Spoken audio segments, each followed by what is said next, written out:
Okay. So ఈరోజు vibe ఏంటంటే cleaning. ఇంత డర్టీగా ఉండే ఫిష్ ట్యాంక్‌ని ఇంత క్లీన్‌గా నేనెలా చేశానో చూద్దాం. వాటర్ ఇంత డర్టీగా ఉంటే ఫిషెస్ హెల్త్ పాడై ఈజీగా చనిపోతాయి. సో క్లీన్‌గా పెట్టుకోవాలి. ఇలాంటి సైఫన్ పంప్ యూజ్ చేస్తే వాటర్ చేంజ్ చాలా ఈజీగా ఉంటుంది. దీనికి చూసారా, ఇలా ఒక సైడ్ పెద్దగా నాజిల్ లాంటి సక్షన్ కప్ ఉంటుంది. ఇంకో సైడ్ ఇలా సన్నగా పైప్ లాంటిది ఉంటుంది. అలాగే ఇదేమో హ్యాండ్ పంప్. పైప్ ని ఒక ఖాళీ బకెట్ లో వేసుకుని సక్షన్ కప్ ని ట్యాంక్ లో ఒక కార్నర్ కి పెట్టాలి. ఇప్పుడు హ్యాండ్ పంప్ ని ఇలా ఒక 4 to 5 టైమ్స్ ప్రెస్ చేస్తే చాలు, ఇలా వాటర్ రావడం స్టార్ట్ అయిపోతుంది. కప్ కి ఉండే ఫిల్టర్ వల్ల వాటర్ బయటికి తీసినప్పుడు దానిలోకి ఫిషెస్ కానీ స్టోన్స్ కానీ ఇందులో వచ్చేయకుండా ఉంటాయి. కానీ బేబీస్ ఉంటే మాత్రం వాటన్నిటిని విడిగా నెట్ తో తీసేసి తర్వాత క్లీనింగ్ ప్రాసెస్ స్టార్ట్ చేసుకోండి. ఎందుకంటే ఆ ఫిల్టర్ లోంచి అవి పట్టి ఈ వేస్ట్ వాటర్ లోకి వెళ్ళిపోతాయి. మనకు తెలియకుండా పడేసేయాల్సి వస్తుంది. బకెట్ నిండాక ఈ పైప్ ని బయటికి తీసేస్తే సరిపోదు, ట్యాంక్ లో వాటర్ ఉండే వరకు వస్తూనే ఉంటాయి. అలా కాకుండా ట్యాంక్ లో వేసిన కప్ బయటికి తీయాలి. వాటర్ ఈ లెవెల్లో ఉన్నప్పుడు ఫిష్ అండ్ పెద్ద స్టోన్స్ ని జాగ్రత్తగా తీసేయండి. మీరు కావాలంటే గ్లౌస్ వేసుకోవచ్చు.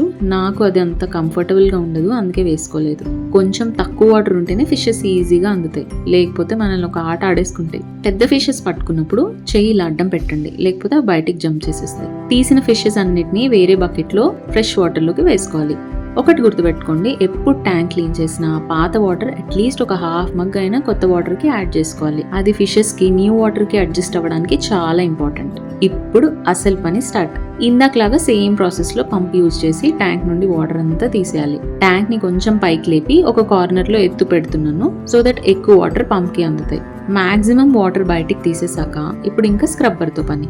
ఫస్ట్ ఎలాంటి లిక్విడ్ లేకుండా ఓన్లీ వాల్స్ ని స్క్రబ్ చేయాలి, ఎందుకంటే చాలా మట్టి వాల్స్ కే ఉంటుంది. ఇంకేం ప్రాప్స్ ఉన్నా అన్ని తీసేసి చిన్న స్టోన్స్ అన్ని కూడా ఇలా బయటికి తీసేసుకోవాలి. ఫిల్టర్ పైప్, పైన ఫిల్టర్ పైప్ అన్ని కూడా తీసేసేయాలి. మా ట్యాంక్ కి డోర్ హాఫ్ ఏ ఓపెన్ ఉంటుంది, విచ్ ఇస్ సో ఇన్కన్వీనియంట్. అందుకే నేను ఫ్రెష్ వాటర్ ట్యాంక్ లోకి పోసుకొని ఫర్దర్ గా క్లీనింగ్ చేస్తాను. చూసారా ఎంత డర్టీగా ఉన్నాయో, వాల్స్ కే ఎక్కువ మురికి ఉంటుంది. బోర్ వాటర్ కూడా వాడతాం కాబట్టి వాల్స్ కి అంతా గార్ లాగా పట్టేసి ఉంటుంది. అందుకే ఒక నిమ్మ చెక్కతో మొత్తం స్క్రబ్ చేసేసుకోవాలి. మీరు కావాలంటే డిష్ వాష్ లిక్విడ్ కూడా వాడచ్చు, కానీ చాలా మైల్డ్ గా వాడండి, లేదంటే మళ్ళీ ఫిషెస్ కి ప్రాబ్లం అవుతుంది. కొంచెం టైం పడుతుంది, but it's all worth it. అంతా నిమ్మకాయతో స్క్రబ్ చేశాక మన చేయికి అందని కార్నర్స్ ఉంటాయి కదా, ఇలా అక్కడంతా పాత టూత్ బ్రష్ తో క్లీన్ చేసుకోవాలి. లోపల సైడ్ అంతా అయిపోయాక ఇప్పుడు బయట సైడ్ కూడా క్లీన్ చేయాలి. ఇప్పుడు ఒక సాఫ్ట్ కాటన్ క్లాత్ తో లైట్ ని కూడా క్లీన్ చేయాలి. ఇదంతా అయ్యాక మళ్ళీ పంప్ వేసి వేస్ట్ వాటర్ అంతా బకెట్ లో కలెక్ట్ చేసి పడేయాలి. పూర్తిగా డర్టీ వాటర్ అయిపోయేదాకా ఇలాగే రిపీట్ చేయాలి. ఫ్రెష్ వాటర్ వేయడం, పంప్ తో తీసేయడం, ఆ నీళ్ళని పడేయడం. ఆల్మోస్ట్ క్లీన్ అయిపోయాక ఇప్పుడు ఒక కొత్త స్పాంజ్ తో లోపల ఉండే వాటర్ అంతా తీసేయాలి.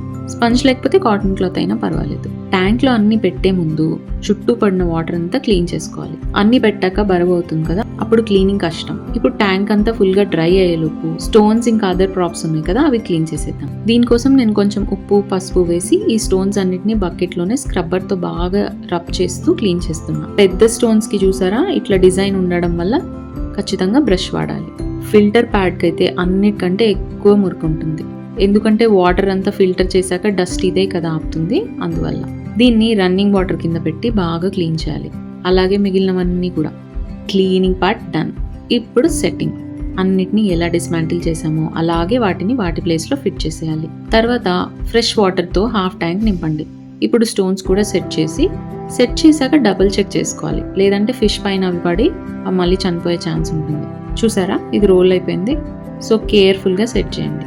ఇప్పుడు కొద్దిగా రాక్ సాల్ట్ అండ్ డోసేజ్ చూసుకుని బ్లూ మెడిసిన్ అండ్ యాంటీక్లోరిన్ డ్రాప్స్ కూడా యాడ్ చేయాలి. అంటే ఇన్ని లీటర్స్ ఇన్ని డ్రాప్స్ అని ఉంటుంది కదా, ఆ డోసేజ్. ఇప్పుడు మళ్ళీ వాటర్ యాడ్ చేయండి, సో దట్ మెడిసిన్ ఫుల్ గా కలిసిపోతుంది. ట్యాంక్ ఫుల్ గా వాటర్ నింపేయకండి, ఎందుకంటే మళ్ళీ ఫిషెస్ ఉండే వాటర్ కూడా వేయాలి కదా. ట్యాంక్ రెడీ చేసేసాక ఇప్పుడు ఫిల్టర్ ఆన్ చేసి కనీసం 30 minutes అయినా వదిలేయాలి. ఎందుకంటే మనం క్లీనింగ్ కి నిమ్మకాయ, డిష్ వాష్ సోప్ అవి వాడాం కదా, అండ్ మెడిసిన్ కూడా ఫుల్ గా డైల్యూట్ అయి ఉండదు. సో ఫిల్టర్ ఆన్ చేస్తే అవన్నీ సెట్ అయిపోతాయి. అవి సెట్ అవ్వకుండా ఫిషెస్ ని వేసామంటే అవి చనిపోయే ఛాన్సెస్ ఉంటుంది. ఇక్కడ నేను 30 minutes తర్వాత ఫిషెస్ అన్నిటిని ట్యాంక్ లోకి ట్రాన్స్ఫర్ చేస్తున్నాను. ఇదే లాస్ట్ స్టెప్. అమ్మయ్య, ఇప్పుడు చూడ్డానికి ఎంత బాగుందో కదా. ఇలా కొంచెం ఓపిక్గా క్లీన్ చేసుకుంటే 1.5 to 2 months వరకు మళ్ళీ అసలు క్లీన్ చేయక్కర్లేదు. ఇంత కష్టపడి అక్వేరియం పెట్టుకోవడం అవసరమా అనుకుంటే మాత్రం ఎస్, అవసరమే. ఎందుకంటే అక్వేరియం ఇంటికి ఒక క్లాసీ అండ్ లైవ్లీ లుక్ ఇవ్వడంతో పాటు మన మెంటల్ హెల్త్కి కూడా హెల్ప్ చేస్తుంది. రోజు ఒక 5 minutes అయినా చేపలు స్విమ్ చేయడం అలా చూస్తూ ఉండండి. మీ కాన్సన్ట్రేషన్ పెరుగుతుంది, చాలా రిలాక్స్డ్గా ఉంటుంది, స్ట్రెస్ కూడా తగ్గుతుంది. అలాగే మీ ఇంట్లో పిల్లలు ఉంటే వాటికి ఫుడ్ వేసే బాధ్యత వాళ్ళకి ఇవ్వండి. వాళ్ళకి రెస్పాన్సిబిలిటీని, జాగ్రత్తని నేర్పించిన వాళ్ళు అవుతారు. సో మీకు ఇంట్రెస్ట్ ఉంటే తప్పకుండా తెచ్చుకోండి. ఇంకేమైనా డౌట్స్ ఉంటే కామెంట్ చేయండి.